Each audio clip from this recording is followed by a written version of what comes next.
আমি তো এমনই নিলাম।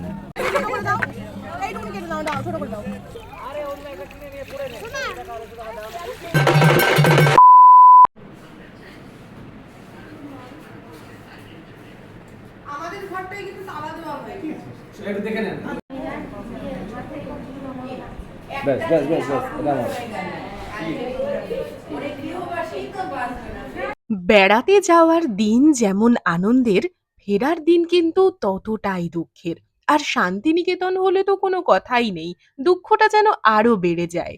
আর এই যে দেখতে পাচ্ছ বটগাছ, এটা নিয়েই রবি ঠাকুর লিখেছিলেন, নিশি দিশি দাঁড়িয়ে আছো, মাথায় লয়ে জট, ছোট ছেলেটি মনে কি পড়ে, ওগো প্রাচীন বট।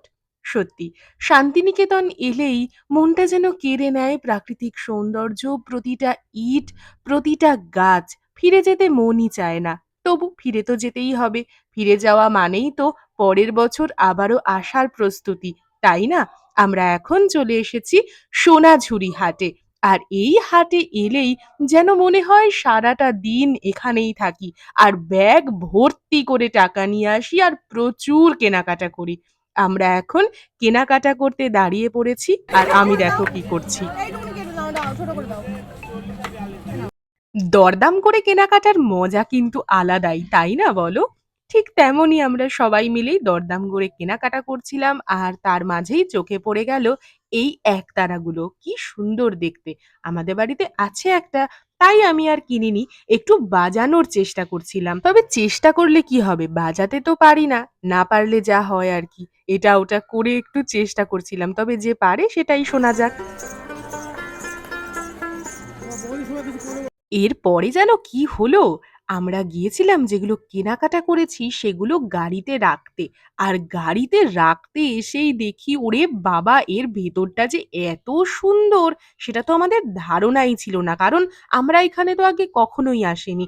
রামশ্যামে খাওয়া-দাওয়া করেছি, করে চলে গেছি। কিন্তু এর ভেতরে যে একটা এরকম রিসর্ট রয়েছে, পুল রয়েছে, এগুলো তো আমরা কিছুই জানি না। তবে আমরা দৌড়ে চলে এসেছি এইখানে, আর এখানে এসেই আমার প্যান্টটা গেছে ছিঁড়ে। কি আর করব? তারপরে আবারও পোশাক পরিবর্তন করলাম আর খাওয়া-দাওয়া করলাম রামশ্যামে। তারপরে খাওয়া-দাওয়া করে বেরিয়ে দেখি এখানে ছৌ নাচ হচ্ছে। সেটা দেখলাম। তারপরে আর কি মন খারাপ নিয়ে আবার গাড়িতে উঠে পড়লাম। উঠে পড়ে বাড়ির দিকে রওনা হলাম। তারপরে কৃষ্ণনগর চলে এলো দেখতে, দেখতে। আর আমরা পান্থতীর্থতে নেমে পড়লাম। কেন জানো? কারণ খাবো আইসক্রিম। আইসক্রিম খেয়ে বাড়ি চলে এলাম এবছরের মতো। এইটুকুই। আসছে বছর আবার হবে।